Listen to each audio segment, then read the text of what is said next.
Hello student, आज के इस वीडियो लेक्चर में डिस्कस करेंगे chapter improvement in food resources को। क्वेश्चन नंबर फर्स्ट आपके सामने है, which of the following is not macronutrient. तो स्टूडेंट समझ लेंगे कि मैक्रोन्यूट्रिएंट क्या होते हैं। The nutrient that are required in the larger quantities by the plants are called macronutrient. ठीक है, अब इनको याद रखने का तरीका आपको पता होना चाहिए, जिससे कि आप इसमें से देख लेंगे कौन सा मैक्रो न्यूट्रिएंट नहीं है। ठीक है, तो मैक्रो न्यूट्रिएंट को याद रखने का तरीका आपको बता रहा हूँ, काफ़ी ईजी सा है। एक ट्रिक से आप याद रखेंगे। इस निमोनिक्स को आपने याद रखना है। चोपड़ा की नेस्कॉफ़ी मैं ऐसे CAFF लिखूँगा, मैंगी मैं MG लिख दूँगा मैंगी को। तो स्टूडेंट यहाँ पे आपने बहुत ही सिंपल सा याद रखना है कि कार्बन है ना, कार्बन होगा, हाइड्रोजन होगा, ऑक्सीजन होगा, फॉस्फोरस होगा मैक्रो, पोटेशियम होगा मैक्रो, नाइट्रोजन होगा मैक्रो। ठीक है, यहाँ पे ये आपको दिखाई दे रहा है सल्फ़र होगा मैक्रो, यहाँ पे आपको दिखाई दे रहा है कैल्शियम होगा मैक्रो, और यहाँ पे Mg होगा मैक्रो। अब इसमें देखो, हमारे इसमें सब में आयरन नहीं आ रहा है, यानी इसमें फास्फोरस भी क्या है, मैक्रो एलिमेंट है, नाइट्रोजन भी मैक्रो है, पोटेशियम भी मैक्रो है, लेकिन आयरन मैक्रो एलिमेंट नहीं है। आयरन क्या है, ये माइक्रो एलिमेंट में आता है, यानी यहाँ पर हमारा C ऑप्शन जो होगा बिल्कुल सही होगा। ठीक है, अब बढ़ते हैं हम क्वेश्चन नंबर 2 की तरफ। तो क्वेश्चन नंबर 2 काफ़ी इम्पोर्टेंट है। इसमें स्टूडेंट पूछा गया है, जैंथियम एंड पार्थेनियम आर। जैंथियम और पार्थेनियम क्या हैं, तो इन पौधों के बारे में आपको बताना है।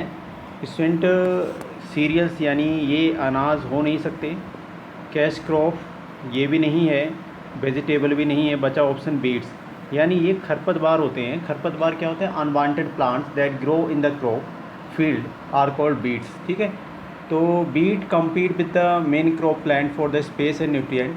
तो यहाँ पे स्टूडेंट जो जैंथियम और पार्थेनियम है, ये एक तरह का खरपतवार है, और ये हमारे फसली पौधों के साथ उग जाते हैं और उनके साथ कंपटीशन करते हैं, उनकी पैदावार को ये घटा देते हैं। अब बढ़ते हैं क्वेश्चन नंबर 3 की तरफ। ठीक है, क्वेश्चन नंबर 3 में बोला है, the branch of agricultural science dealing with the production of field crop and management of the soil is called. तो यहाँ पे आपने ध्यान रखना है, यहाँ पे पूछा गया है एग्रीकल्चर साइंस के साथ और जो क्रॉप फील्ड होती है उसके मैनेजमेंट के लिए जो स्टडी करते हैं हम, वो कौन सी ब्रांच आएगी। तो यहाँ पे स्टूडेंट आपने डायरेक्टली आंसर की तरफ जाना है, उसे हम बोलते हैं एग्रोनॉमी। ठीक है, उसे क्या बोलते हैं, एग्रोनॉमी। तो the branch of the agriculture science dealing with the productions of the field crop is known as the agronomy. Right, आगे बढ़ते हैं क्वेश्चन नंबर 4 की तरफ। The principal cereal crop of India is, यानी इंडिया में मुख्य अनाज जो होते हैं वो कौन से उगाए जाते हैं, या मुख्य अनाज की अगर हम बात करते हैं तो स्टूडेंट राइस जो है मुख्य अनाज है, यानी ये ऑप्शन जो होगा यहाँ पर बिल्कुल सही होगा। Principal cereal crop of India is rice. ठीक है, उसके बाद बढ़ते हैं हम आगे नेक्स्ट क्वेश्चन की तरफ। क्वेश्चन नंबर 5 आपके सामने है, आइडेंटिफाई द मैक्रो न्यूट्रिएंट। अब यहाँ पे स्टूडेंट वही जो अभी मैंने थोड़ी देर पहले बताया था, यहाँ पे पूछा गया है मैक्रो न्यूट्रिएंट कौन सा होगा। तो सिंपल आपने उस ट्रिक को याद रखना है, चोपड़ा की नेस काफ़ी लिखूँगा मैं इस तरह से जिससे आपको याद है, मैंगी MG लिख दूँगा लास्ट में। तो अब इसमें देखो डायरेक्टली कॉपर हो नहीं सकता। ठीक है, कॉपर हो नहीं सकता, बोरॉन भी इसमें नहीं आ रहा है, इसमें जिंक भी नहीं आता। नेस्कॉफ़ी में ये सल्फ़र आपको दिखाई दे रहा है, यानी यहाँ पे डी ऑप्शन जो होगा हमारा बिल्कुल सही होगा, यानी इसमें मैक्रोन्यूट्रिएंट जो है वो सल्फ़र होगा। अब बढ़ते हैं क्वेश्चन नंबर 6 की तरफ। 6 में पूछा गया है, MS Swaminathan is regarded as father of. तो MS स्वामीनाथन को student MS Swaminathan is regarded as the father of genetics in India. The green revolution lead to the production of the wheat many field crop. Right, तो यहाँ पे हम अगर हम बात करेंगे तो इकोनॉमी इकोलॉजी के बारे में हम बात करेंगे। और एम एस स्वामीनाथन को इनके पिता कहा जाता है इकोनॉमिकल इकोलॉजी के। ठीक है, अब बढ़ते हैं हम नेक्स्ट क्वेश्चन नंबर 7 की तरफ। काफ़ी इजी सा क्वेश्चन है जो कि आपके एग्ज़ाम में ज़रूर मिलेगा। इसमें पूछा गया है who is known as the father of the white revolution in India, यानी श्वेत क्रांति के भारत में जो जनक हैं उनका नाम पूछा है यहाँ पर। तो डायरेक्टली मैं बताऊंगा, doctor B Kurien is known as the father of the white revolution in India. White revolution increase the milk production in India. Okay, तो यहाँ पे जो होगा ऑप्शन ए बिल्कुल सही होगा। अब बढ़ते हैं क्वेश्चन नंबर 8 की तरफ। इसमें पूछा गया है unwanted plants which grow with main crops are called, यानी अभी हमने इसको पढ़ा था वही रिपीट क्वेश्चन होगा ये। तो सिंपल अनवांटेड प्लांट को हम बोलते हैं बीड, या हम उनको बोलते हैं खरपतवार, यानी हमारा ए ऑप्शन जो होगा यहाँ पर सही होगा। अब बढ़ते हैं हम नेक्स्ट क्वेश्चन की तरफ। क्वेश्चन नंबर 9, इसमें पूछा गया है ग्रोइंग 2 और more crops but in the definite row pattern is known as, यानी अलग अलग रो में एक क्रॉप यहाँ पे लगा दी और इसमें दूसरी क्रॉप लगा दी, दो अलग अलग क्रॉप को लगाया गया है। तो इसके लिए हम कौन सा टर्म यूज़ करेंगे? तो स्टूडेंट आपको ध्यान रखना है, ग्रोइंग ऑफ 2 और more crop but in the definite row the pattern is known as the intercropping. ठीक है, तो हम उसको क्या बोलते हैं? इस तरह से रो के अंदर लगाया जाता है तो हम उसको बोलते हैं, या इससे 2 से ज़्यादा फसल भी हम लगा सकते हैं, उसे हम बोलते हैं इंटरक्रॉपिंग। यानी हमारा यहाँ पर डी ऑप्शन जो होगा बिल्कुल सही होगा। अब बढ़ते हैं हम नेक्स्ट क्वेश्चन नंबर 10 की तरफ। ठीक है, 10 इसमें पूछा गया है कि root nodules of leguminous plant contain. Student leguminous का मतलब होता है दलहनी पौधे।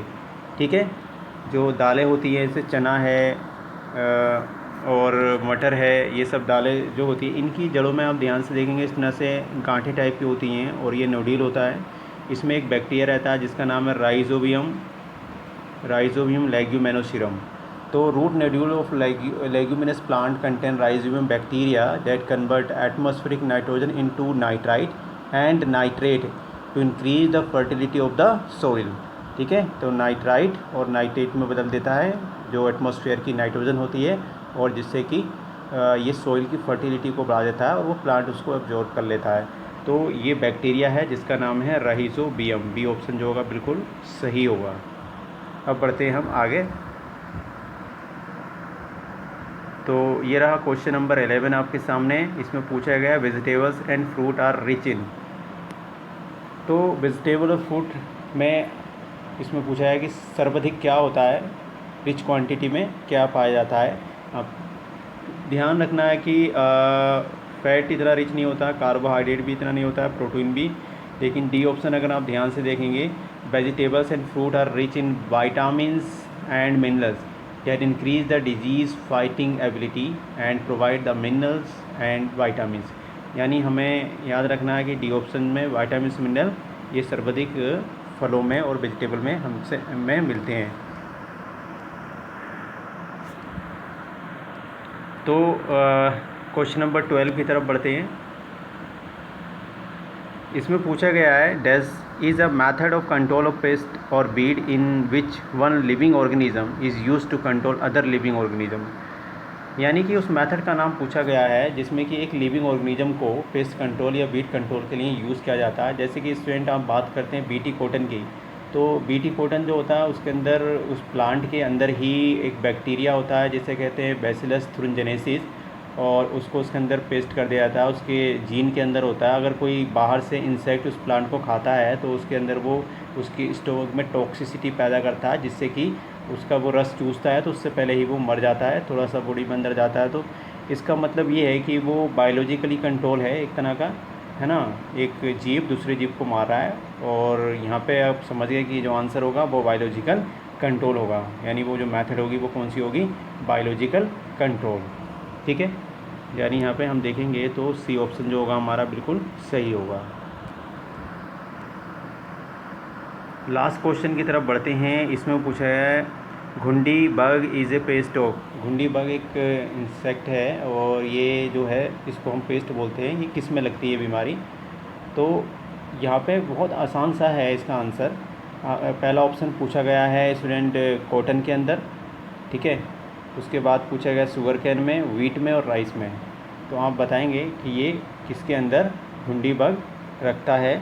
आपको ध्यान रखना जो राइस होता है स्टूडेंट, राइस के पौधे में, तो घुंडी bug is a paste of rice that cuts the stem and leaf of rice, यानी ये उस पौधे के तने और पत्तियों को कतर देता है, काट देता है, and that reduce the production of the rice, जिससे कि जो चावल का उत्पादन होता है वो घट जाता है।